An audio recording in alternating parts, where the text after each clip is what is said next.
In 1990, Ron Underwood's horror comedy Tremors came to Germany as In the Land of the Rocket Worms. The US production made on an $11 million budget, in America only $17 million back, and was a flop.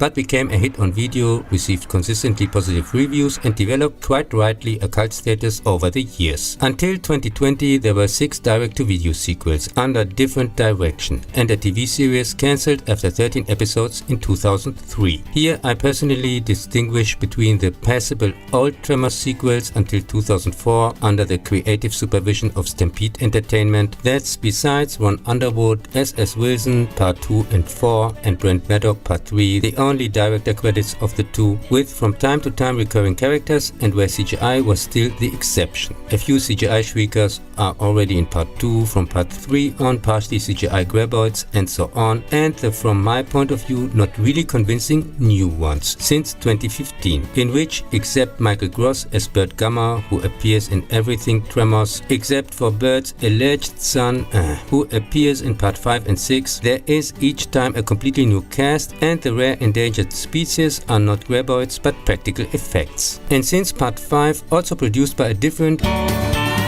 clearly less creative team, and all staged by the, let's say it politely, rather moderately talented Don Michael Paul. In 2018 there was also a TV series not picked up after the pilot, for the first time since Part 1, with a return of Kevin Bacon in the lead. The Blumhouse production is nothing safe from those hacks, directed by Vincenzo Natali. See also the Cube retrospective, has unfortunately not been released yet. There's only a trailer. My love is stronger now than you'll ever know, and I won't ever let you go. My love is wider than the ocean can be, and it's deeper than the deep blue sea. My love goes higher than a mountain can rise, and I see it there in your eyes. My love gets tougher when the going gets rough, and believe me, I got more than enough. Keep trying, babe, keep holding on. There's a place we belong, where things are good, where love is strong. I'm never ever gonna leave you to cry on your own. Well, Kevin Bacon and Earl Fred Ward make their living doing odd jobs in the tiny, population 14, isolated desert village of Perfection, Nevada. When they decide to finally move away, they notice unusual deaths, at first suspecting from a serial killer, and return to warn the valley.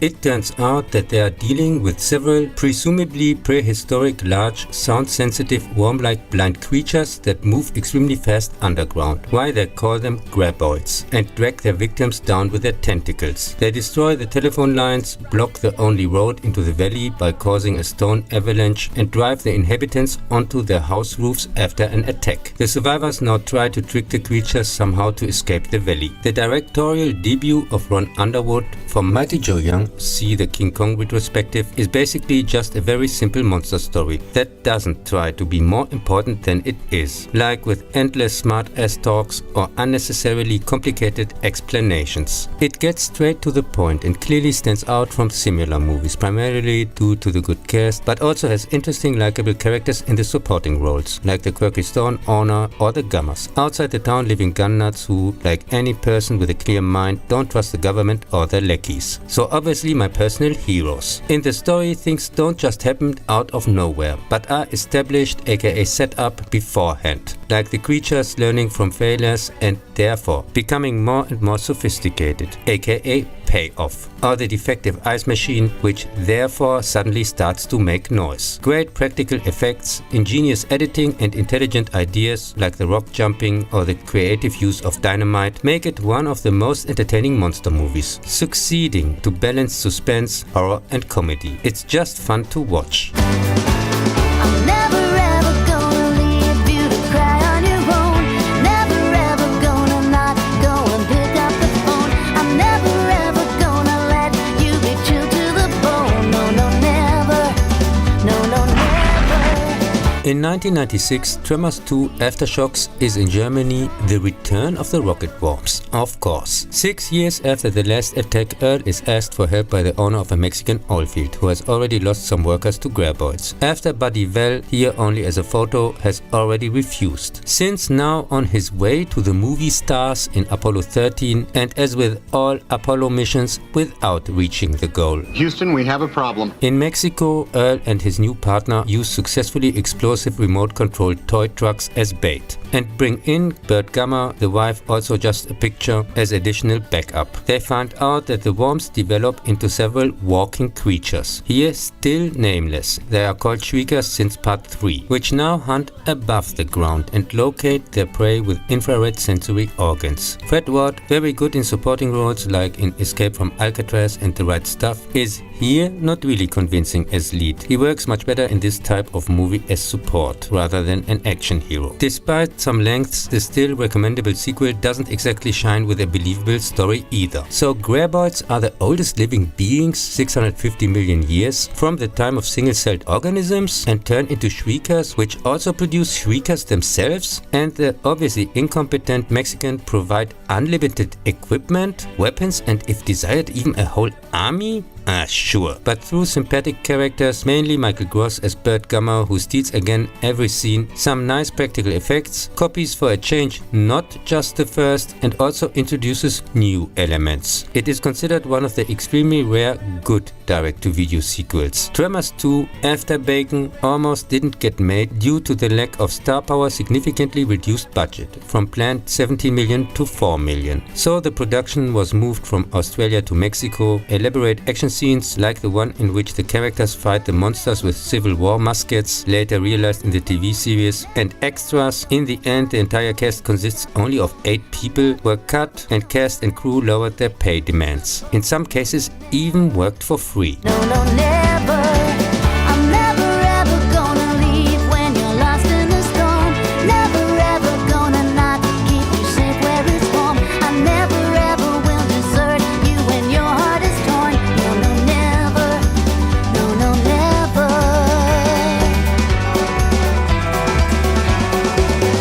My love shines brighter than a twinkling star. Baby, no matter where you are, and my love keeps burning like an eternal flame.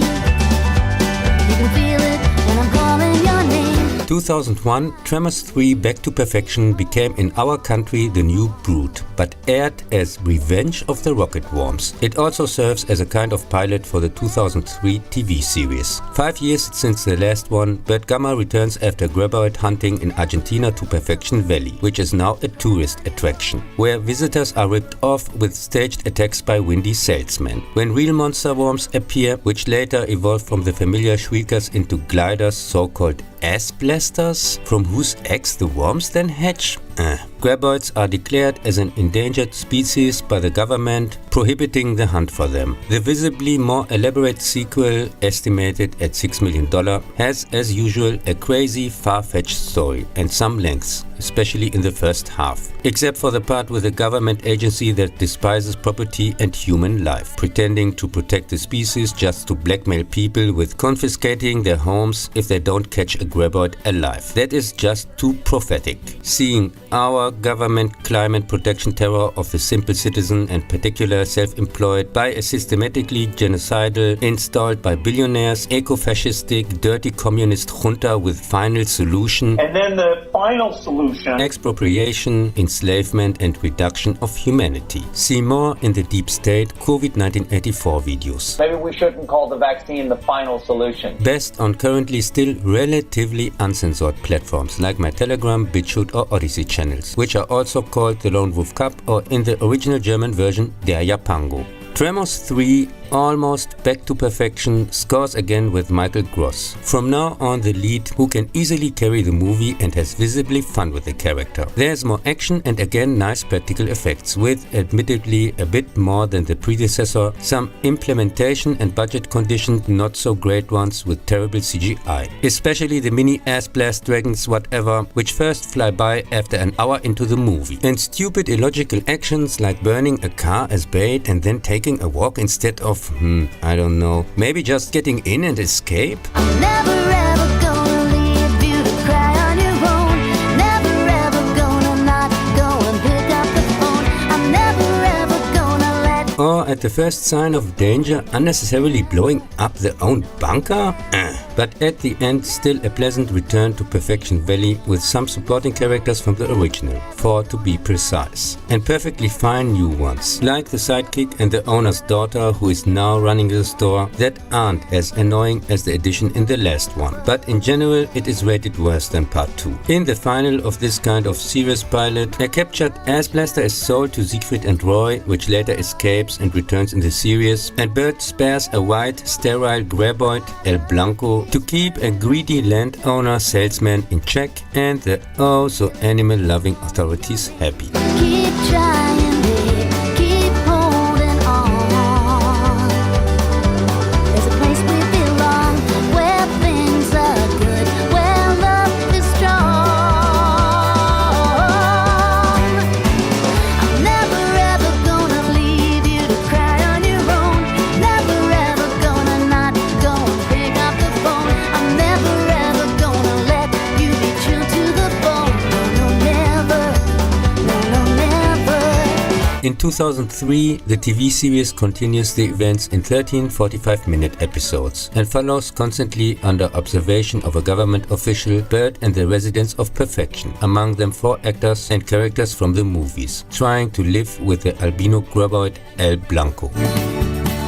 While they struggle with the problems caused among others by the greedy landowner, gangsters looking for an important key, mad scientists with good intentions, also known as the material with which the road to hell is built, a UFO-believing town that thinks the graboids are aliens, mutated killer plants that spray acid, a mutant killer shrimp, a swarm of mutant killer bugs, deluded eco-activist simpletons who allow themselves to be used by opportunists for their careers with falsified data from bored self-proclaimed so-called experts who justify with alleged protection for the current alleged victim of the week, in this case graboids, psychological terror, torture, displacement and destruction of property and livelihoods. Gender, language, climate, health and eco-fascists and their sheer unbearable simple-minded disciples send their regards.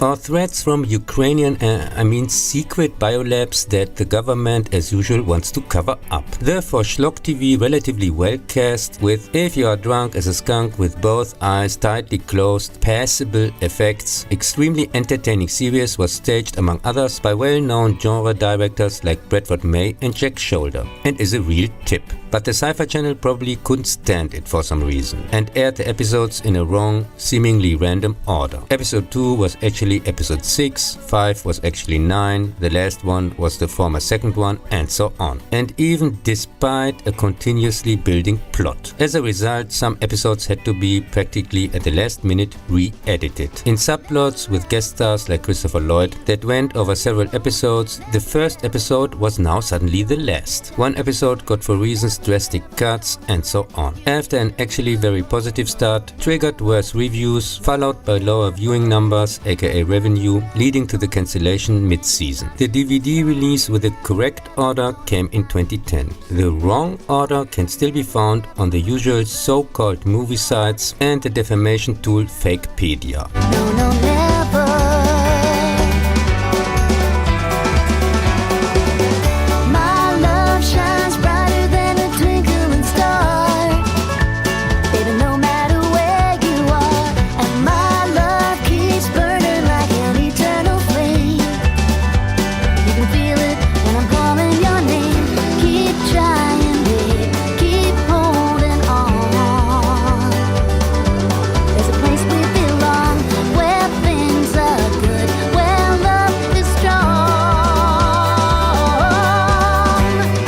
In 2004, Part 4 confusingly plays 100 years in the past, and not in space like all the other fourth horror parts back then. I see. Bloodline is the next one. In Tremors 4, the legend begins. A silver mine is forced to close after a mysterious incident involving monster worms that kill several workers. Whereupon the owner, Bert's ancestor, travels to the practically abandoned village of Rejection, later Perfection, and hires with his last money a gunslinger to take care of the problem, who teaches the initially still arrogant Gamma, who has zero experience with weapons, how to handle a gun, kind of, before he also gets eaten by the graboids. What Gamma initially tempts to run away, to stretch the already too long and too slow, much too talkative Western even unnecessarily a bit more, but then goes back because script says so. And finally, all armed, although hardly anyone shoots, most of the time they just stand around, look stupid or talk, they defeat the creatures in the lamest final ever, where even the worms seem to commit suicide out of sheer boredom, like for no reason appearing several times exactly in front of a giant cannon, or sprinting precisely through a half-buried saw, or stretch out so far like a beached whale to easily get hooked. The often illogical reference parade, what kind of protection do rocks offer since the little worms at the beginning clearly fly through the air, is despite an interesting basic idea rather unimaginative, doesn't have any interesting character apart from the gunslinger who dies early on, and there's hardly any action. Only the few practical effects are worth seeing here. 20 seconds before the end credits, they came up with a machine gun, like telling the audience, we could have done that, but we didn't. Tremors 4, How All Hope Disappeared, is undoubtedly the weakest entry from the originals, and from my point of view it only maybe could have worked by editing it down for a special episode for the TV series. I'm never ever gonna leave you to cry on your own.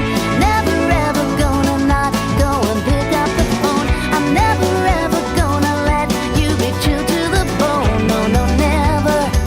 No, no, never. In Tremors 5, Bloodlines from 2015, Bert hunts graboids in South Africa and learns on the occasion that he got tricked by poachers pretending to work for the government, and that his new cameraman, who constantly calls him Pups, is actually his illegitimate son. In the credits there's also an embarrassing father and son trailer. The positive feedback at the time came mainly from fans of the franchise, who after years of false announcements were just happy that it was somehow continued. My love keeps burning. Which, as we all know, is the most important thing, no matter what we get. So there was the usual whatsoever, in which Universal Pictures, in the tradition of BBC, CBS, Disney, Warner and other franchise graveyard administrators, got rid of the real creative people, who were there with heart and devotion from the beginning, in this case Stampede Entertainment. With their names in the producer credits, but without creative control, the people should be deceived, but they turned down the offer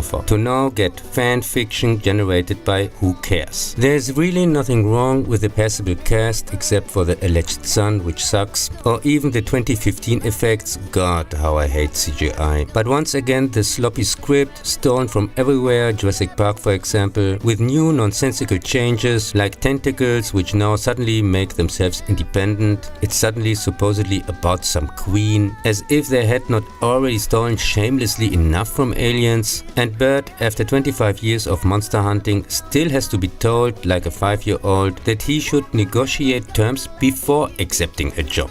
And what has become of his skepticism? He acts here sometimes like a trusting idiot who believes everything and questions nothing, simply so that things can happen. In one scene he even lets himself be peed on, so much for pissheads defending this crap. Or is dragged half naked in a cage through the desert for no reason, because haha. I had already completely forgotten that one, although I saw it only a few years ago, while I still remember each of the old ones, even after decades. Most critics, however, did not get nostalgia blinded from this sterile, dull, unfunny film student level bore, with its amateurish use of slow motion, shaky cam and other incompetence cover up tools. My love is stronger now than you'll ever know, and I won't ever let you go. My love is wider than the ocean can be, and it's deeper than the deep blue sea.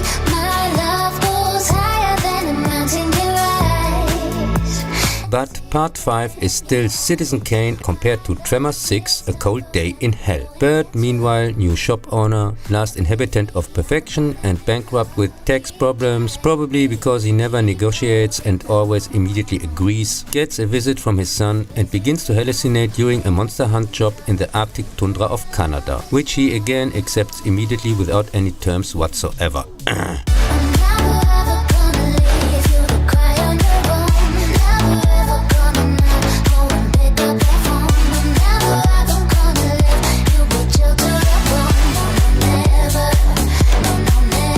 In the ice station there is a doctor who is supposed to be the daughter of Val, aka Kevin Bacon from part 1. And of course her name is also Val.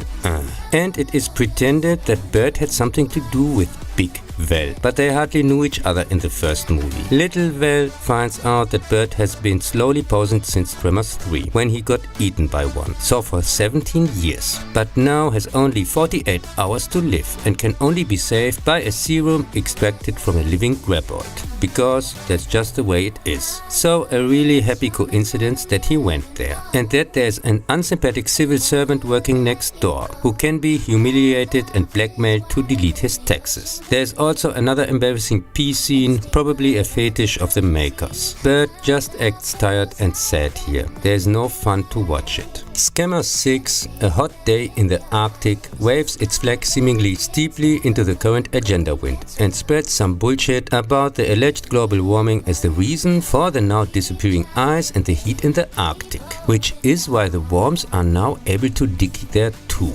Sure. But the truth is, they shot this one like the last one in South Africa, and it shows. That's why the opening scene, the one with the computer snow and stuff, looks like it's from a completely different movie, namely the one for which the viewer puts this junk on in the first place. Since these effects don't appear in the rest of the movie, probably too expensive. The whole thing takes place on land and not in the ice, most of the time in a room that is supposed to represent the ice station, but you don't believe that for a second. Everything looks like always, just with a shitty bluish filter over it, which gave scammed customers for sure icy chills down their spine. The whole ice setting, the misleading title and the misleading marketing are, from my point of view, outright fraud. And the fact that it's uninteresting and crap doesn't help either. It is quite rightly considered the worst installment in the series. My love shines brighter than a twinkle inside. Baby, no matter where you are, and my love keeps burning like a... Significantly better comes in 2020 Tremors Shrieker Island, which sat on the shelf since 2019. In Jurassic Fart, to be exact, also 500 grams of lightly sorted Forgotten World, an implied pinch of well-hung third part, 2 heaping tablespoons of briefly steamed Jurassic World, and a subtle knife-tip, already slightly stale Predator. They hunt by heat signature, like predators.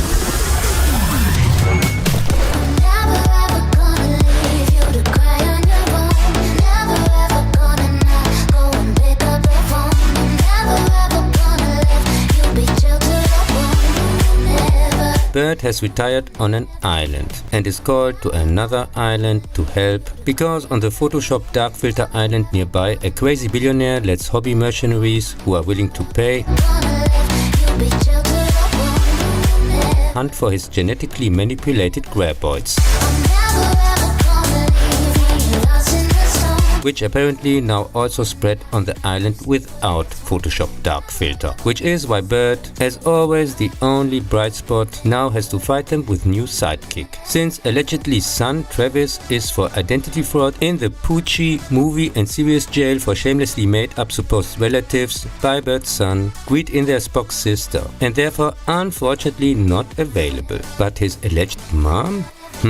I have the feeling they should count again in the Poochie jail if someone has escaped, like our Dinoids here. Tremors Park 7, Forgotten Reference Predator Island World, has dinosaur big logic holes. The new, completely stranger sidekick obviously jumps in at short notice for the son character, without really changing the script.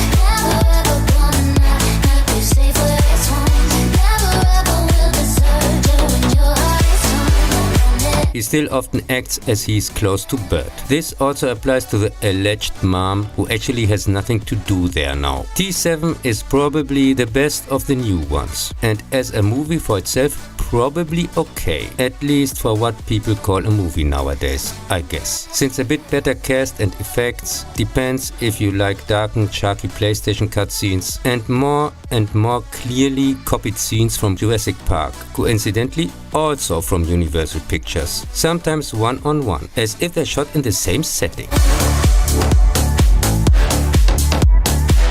They could have taken raptors directly and called them shriekers, or used directly the original scenes. There is hardly a difference. Oh, and before I forget, Bert dies here, by the way. In my headcanon, the series ends in 2003, in perfection, and not on some shitty island. That would be just like disposing Captain Kirk alone under some rocks on some random planet in the fuck you fans system.